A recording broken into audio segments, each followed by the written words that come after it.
would you do if you found out your time was almost up? That's the question Peter faces in the Family Guy episode Death is a Bitch, which IMDb rates at 8.2 stars. It's an early classic where Peter's brush with death becomes literal in the most absurd way.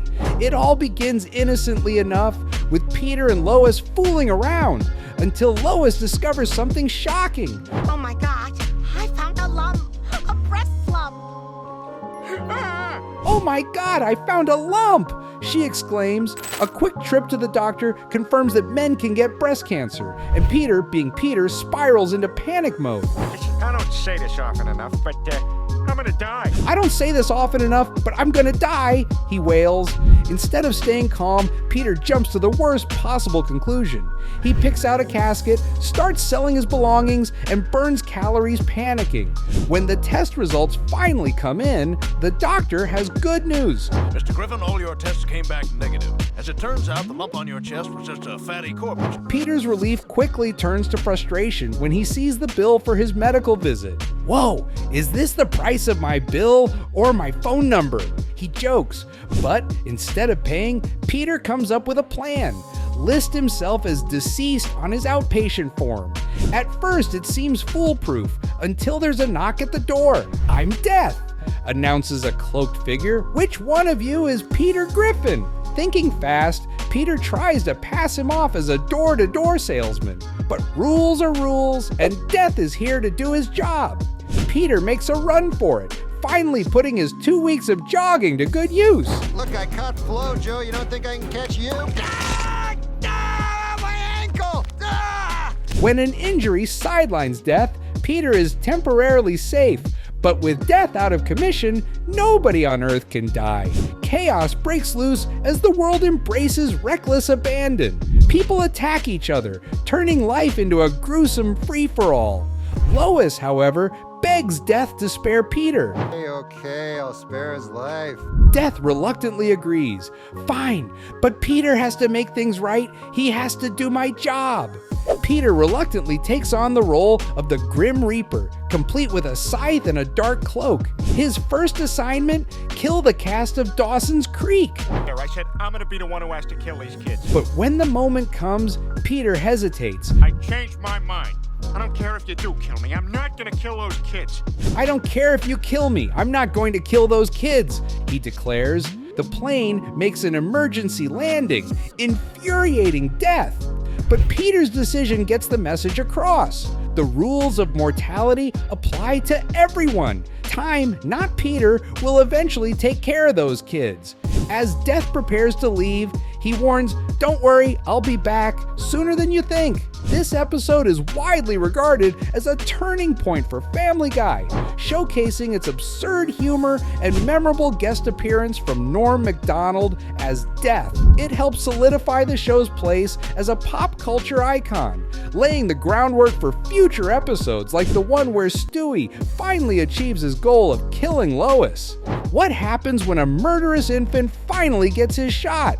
In the Family Guy 100th episode, Stewie kills Lois, rated 8.3 stars on IMDb. Stewie Griffin finally puts his diabolical plans into action, and the result is unforgettable.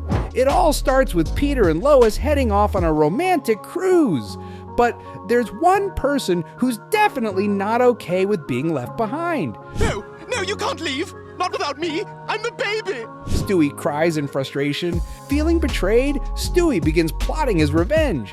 Fueled by years of pent-up anger, he imagines all the ways Lois will pay for her so-called crimes against him, like feeding him, changing his diapers, and taking care of him.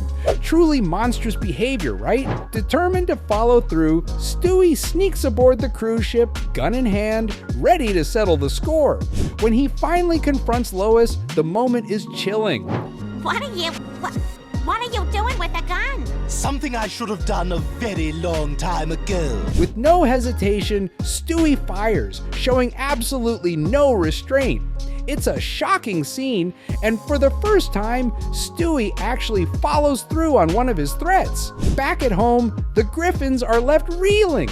After Lois has been missing for nearly a week, Joe shows up with devastating news. I'm afraid you're just going to have to accept the fact that she's gone. The family is shattered, and the thought of Peter raising the kids alone is horrifying in its own right. But while Stewie seems to have gotten away with murder, his ego can't resist confiding in Brian. Remember what you said? I'm all talk. Brian, disturbed but determined, vows to expose Stewie's crime. Meanwhile, Stewie begins frantically disposing of evidence, just in time, as Joe, Cleveland, and Quagmire show up, convinced that Peter is the killer. He's a killer like Bernie Getz. While the investigation continues, Peter doesn't exactly help his case. Oh, what the hell is going on? You're a suspect in Lois's murder. That's what's going on. It seems like Peter's fate is sealed, but in a shocking twist, Lois reappears, alive and well. And she's got a bombshell revelation. Stewie was the one who tried to kill her.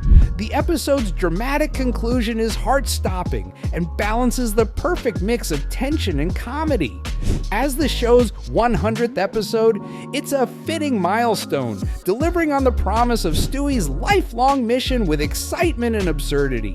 It's no surprise this remains one of Family Guy's most iconic episodes. What happens when the ultimate showdown between mother and son becomes a fight for the fate of the world? In the thrilling follow-up episode, Lois kills Stewie.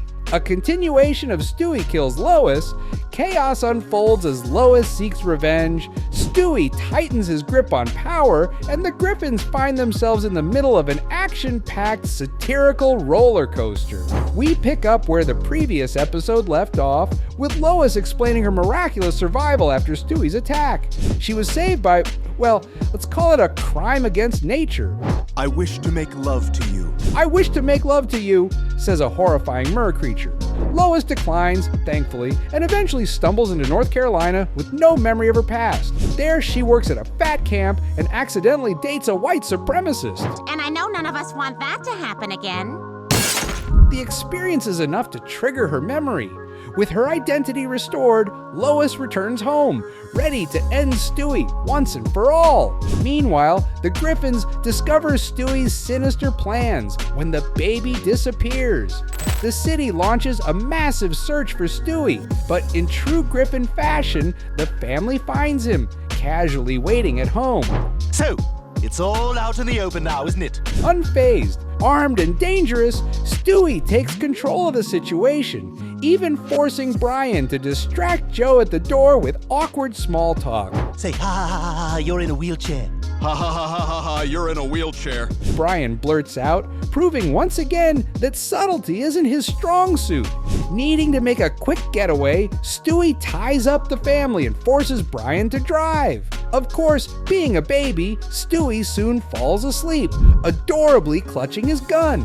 Back at the house, the family searches Stewie's room for clues, only to uncover an arsenal of weapons that would make any action hero jealous. Meanwhile, Stewie and Brian infiltrate the CIA, where Stewie uses a high-tech terminal to take control of the world's power grid. Just as Stewie begins his global conquest, an agent interrupts the standoff. I'd drop the gun if I were you, Joe. What? It's Stan. Oh, sorry, you look sorta like someone. The resemblance is uncanny, except for, some minor differences.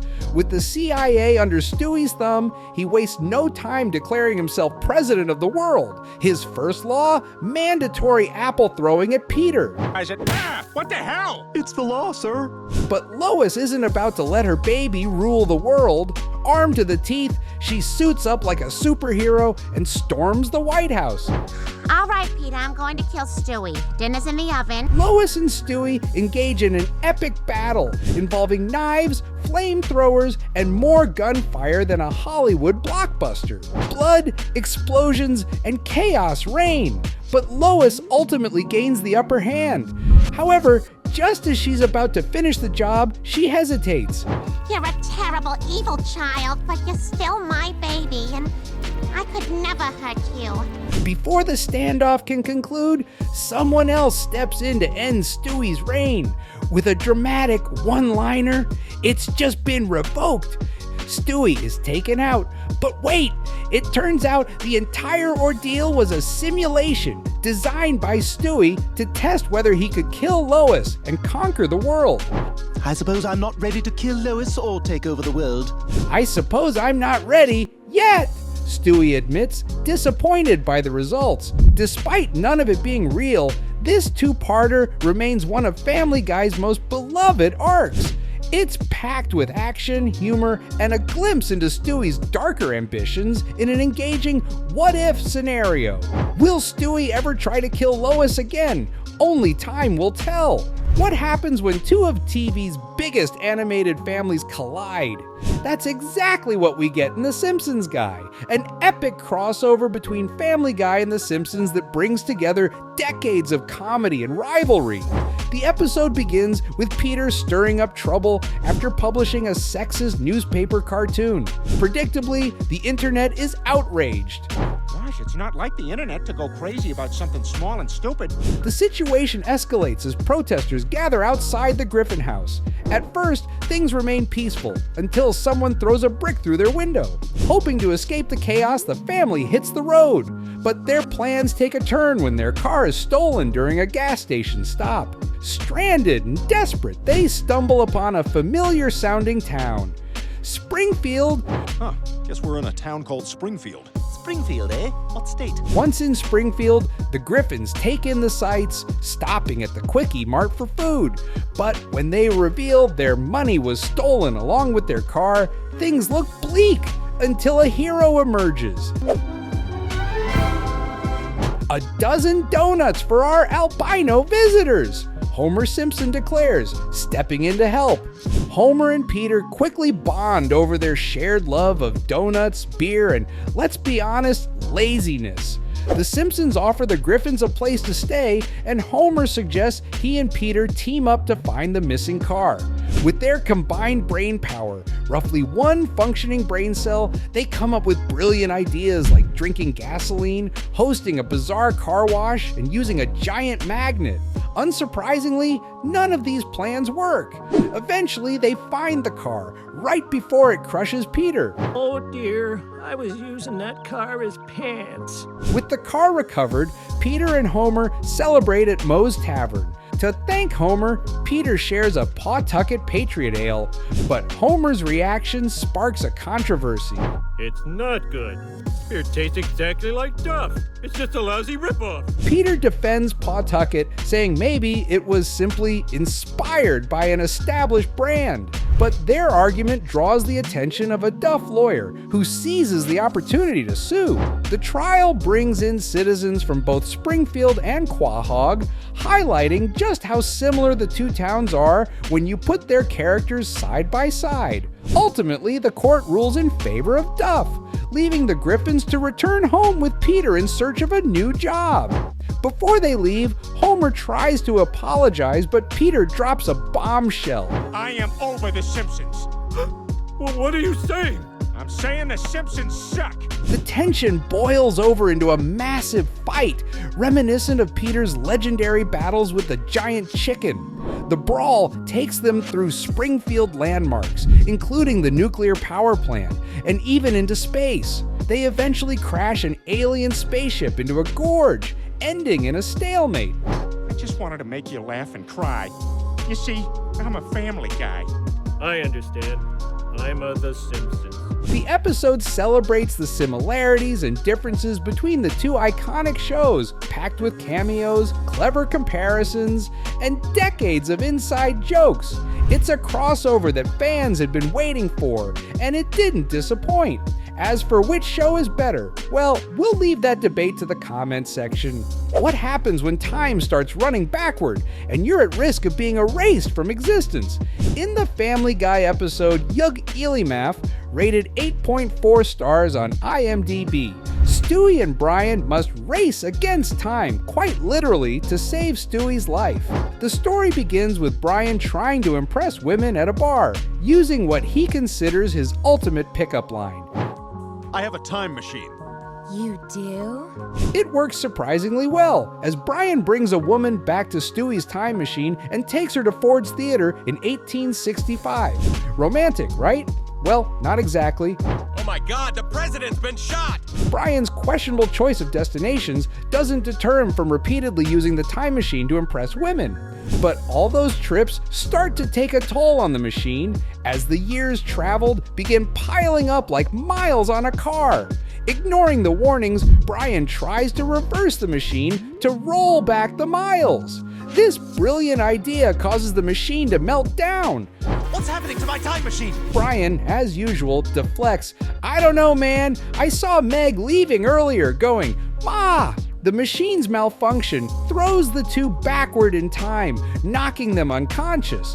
When they wake up, the time machine is destroyed, and all that's left is a pile of incriminating evidence.